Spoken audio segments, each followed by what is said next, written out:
Yes, Mr. P.P. Verma. No objection, Your Honor. Witness कौन है? इमदाद अली। Permission granted. लेकिन मैं उससे पहले एक दरख्वास्त करना चाहूंगा अदालत से कि मिस्टर आमरे, सबीना बेगम और उनकी दोनों बेटियों को टिल हियरिंग पुलिस कस्टडी में रखा जाए। क्यों? क्योंकि अब मैं ये प्रूव करने जा रहा हूं कि वो खुदकुशी नहीं थी, मर्डर था, प्लान्ड मर्डर।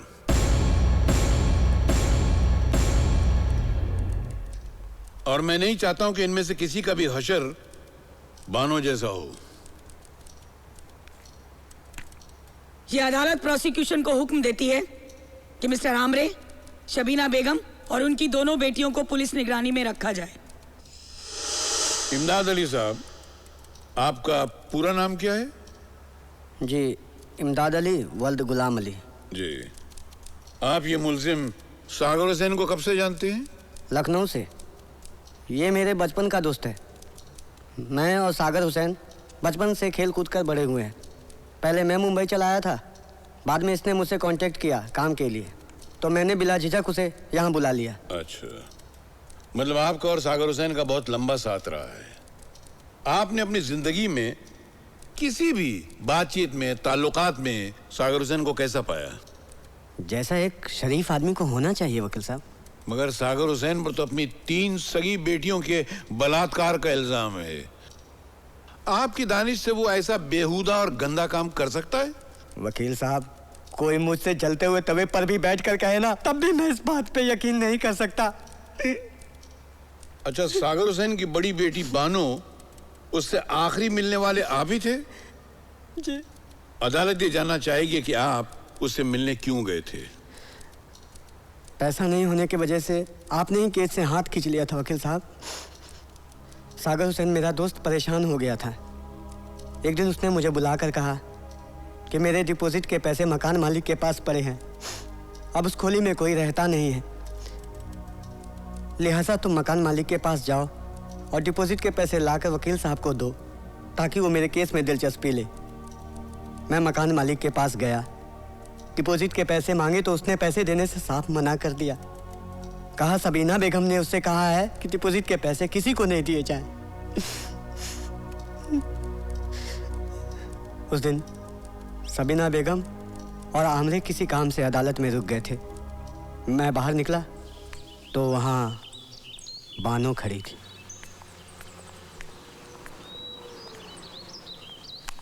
बानो, देखो, अपनी खुशी के लिए किसी की जिंदगी बर्बाद कर देना कहाँ तक ठीक है, बताओ? चाचू, पर मैं क्या कर सकती हूँ? देखो बेटी, मैं मुमरा वाले मकान मालिक के पास गया था, वो डिपॉजिट के पैसे लेने के लिए। खोली खाली पड़ी है, तुम लोग रहने के लिए बड़े मकान में चले गए हो। अगर डिपॉजिट के पैसे मिल जाते तो मैं वकील की फीस दे पाता। तो ले लो। वो नहीं देगा। वो कहता है जब तक तुम या तुम्हारी अम्मी नहीं कहेंगी तब तक वो पैसे नहीं देगा। ठीक है चाचू, आप कल आ जाइए, मैं दिलवा देती हूँ। अरे चाचा, आप अस्सलाम वालेकुम, आइए ना। वालेकुम सलाम। आइए आइए, बैठिए बैठिए ना। एक मिनट, हाँ, बस एक मिनट, ये ख़त्म कर लो। ये लेटेस्ट मोबाइल है, इसमें बहुत सारे फंक्शंस है। यू नो, इसमें कैमरा भी है, आपका फ़ोटो खींचो।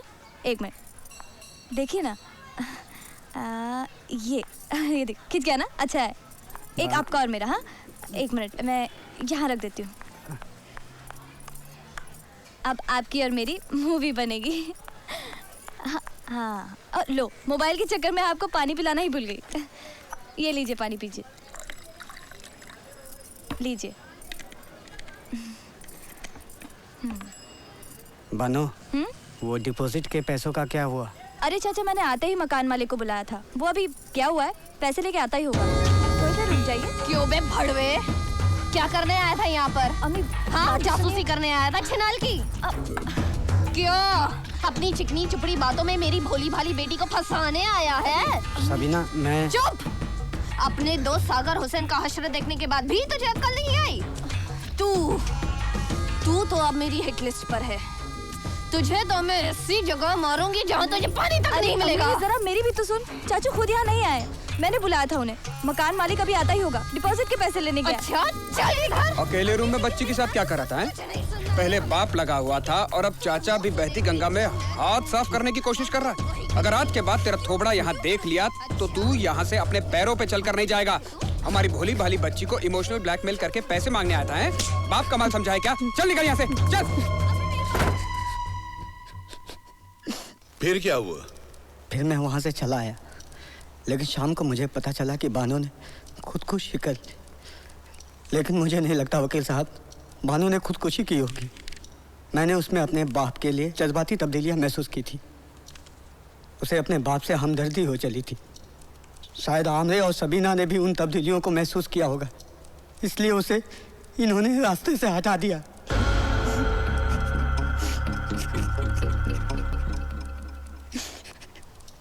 Your witness. तो तुम्हारे ख्याल में ये खुदकुशी नहीं कत्ल था? तुम्हें ऐसा क्यों लग रहा है? कुछ तो वजह होगी तुम्हारे इस ख्याल की। वकील साहब, मैं इन लोगों को आज से नहीं बरसों से जानता हूँ। मैं ये भी जानता हूँ कि क्या हुआ और क्यों हुआ। क्यों हुआ? ये लोग इतने जलील और कमीने हैं। जिस तरह इन्होंने मेरे दोस्त सागर हुसैन को फंसाया, उसी तरह बानो को भी रास्ते से हटा दिया। मिस्टर इमदाद अली, आपने मेरे सवाल का जवाब नहीं दिया। ये कत्ल क्यों है, खुदकुशी क्यों नहीं? मैं जब बानो से मिला था तो बहुत खुश लग रही थी, चहक रही थी। वकील साहब, खुश रहने वाले कभी खुदकुशी नहीं करते। चलिए मान लिया कि खुश रहने वाले कभी खुदकुशी नहीं करते। आप बानो को कौन सी तारीख को मिले थे? कोई 17 या 18। एक तारीख, 17 या 18। Just one date I want to know. Objection your honour. ये तारीख का क्या सवाल है? Carry on mister Verma. Thank you your honour. 18 तारीख को। योर ऑनर, ये शख्स झूठ बोल रहा है, क्योंकि सागर हुसैन के केस की तारीख 17 थी और बानो ने 18 तारीख को खुदकुशी की थी। अच्छा, जब तुम बानो के घर गए तो सबसे पहले क्या हुआ? पहले उसने मुझे बिठाया, फिर पीने के लिए गिलास पानी दिया। योर ऑनर, यहां भी ये शख्स झूठ का सहारा ले रहा है। वो गिलास बतौर मुद्दा माल अदालत में मौजूद है और उसमें कोई फिंगरप्रिंट नहीं है। मेरा ख्याल है पीपी को बैठने का प्रिंट मिल गया, तभी तो पेली पे कोई कमेंट नहीं किया। जब भी कोई खुदकुशी पुलिस के नोटिस में लाई जाती है तो उसमें हर किस्म के पहलू के बारे में सोच विचार होता है। जाहिर है कि मर्डर के पहलू में भी सोच विचार होता है। फिर भी अगर अदालत अपना इत्मीनान करना चाहती है तो सारा सामान अदालत में। योर ऑनर, बानो की खुदकुशी से ताल्लुक रखने वाला जितना भी मटेरियल कोर्ट में मौजूद है, मैं उसका इंस्पेक्शन करना चाहता हूँ। पंचनामा मुद्दा माल को कोर्ट में पेश किया जाए।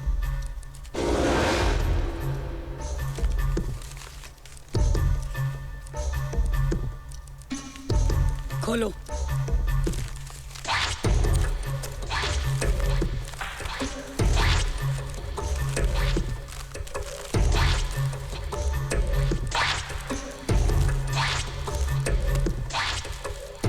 योर ऑनर, यह मुद्दा माल अभी अभी खुला है, जिसे ना मैंने देखा है ना इमदाद अली ने देखा है।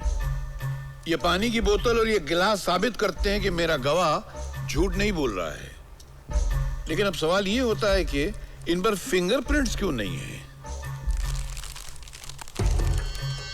जरा ये मोबाइल जज साहिबा को देना तो।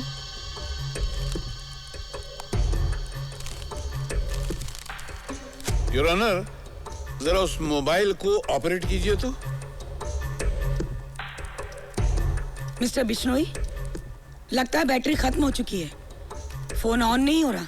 One moment your honour. Mister Verma, जरा अपना मोबाइल दीजिएगा तो। क्यों?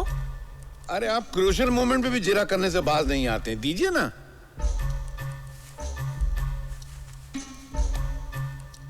Thank you. इसकी बैटरी निकाल कर उस मोबाइल में डाल दो।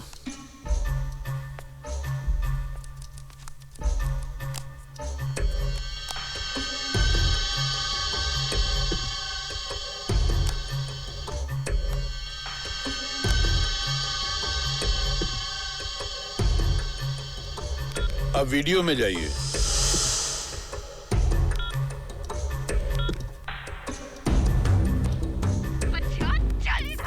बच्ची के साथ क्या करा था? कुछ नहीं सुनना है। पहले बाप लगा हुआ था, अब चाचा भी बहती गंगा में हाथ धोने की कोशिश कर रहा है।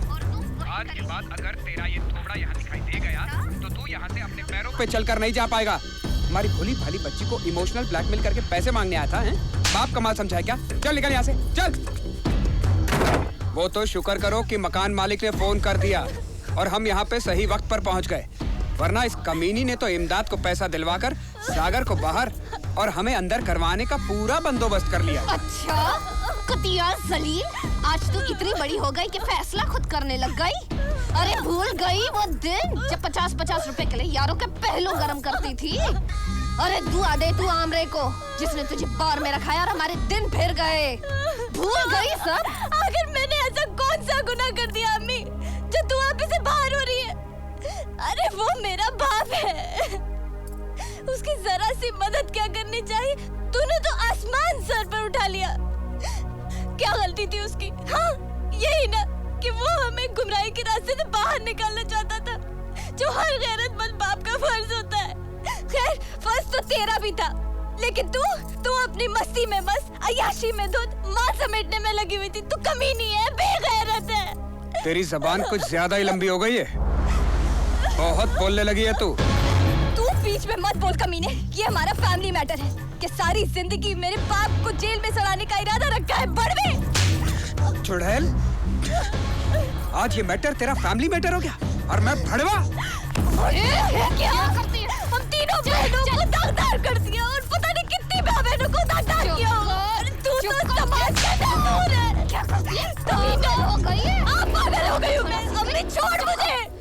हमारे टुकड़ों पे पलने वाला तो साला मेरे पे हाथ उठाता है। चुप कर बदजुबान, ना छोटा देखती है ना बड़ा, जो मुंह में आए बके जा रही है। अरे रोटियां चढ़ गई है तुझ पे, खुशियां हजम नहीं होती, चर्बी चढ़ गई है तुझे, चर्बी।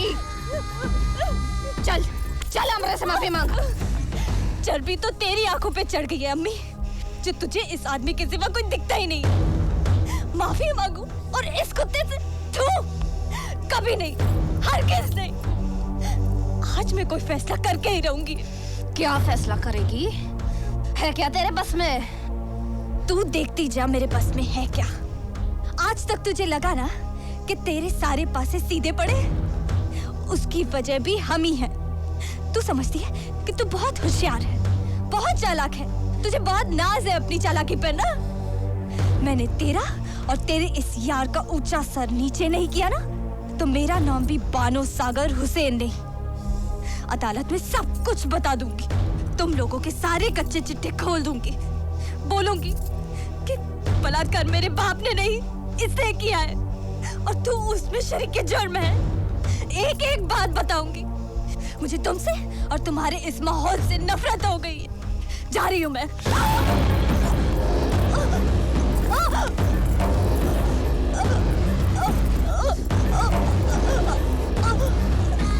बहुत फेंक चुका, पत्ता फेंक। इसकी जिंदगी हमारी मौत है।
योर ऑनर, आज तक इस अदालत में सागर हुसैन पर बलात्कार का मुकदमा चल रहा था, मगर हकीकत तो यह है कि हमने, बल्कि पूरे सिस्टम ने सागर हुसैन के साथ बलात्कार किया है।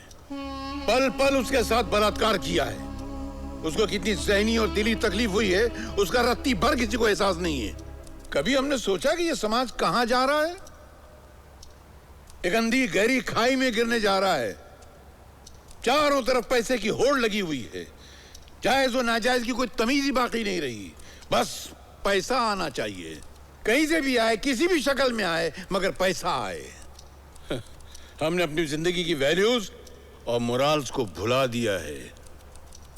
That's all your honour. Judgement on 17th। इस वीडियो क्लिपिंग ने इंसानी चेहरों पर पड़े रिश्तों के नकाब को बेपर्दा करके इन जालिमों के असली नीच और जलील चेहरे दिखाए हैं। उसे देखकर अदालत दंग रह गई है। इस केस पर लेडी जज इसलिए अपॉइंट की गई थी ताकि औरतों के साथ नाइंसाफी ना हो, उनकी छोटी से छोटी बात तवज्जो से सुनी जाए। लेकिन यह बात सच साबित हुई कि औरत ही औरत की दुश्मन है। एक औरत ने इंसानियत के मुंह पर कालिक पोतकर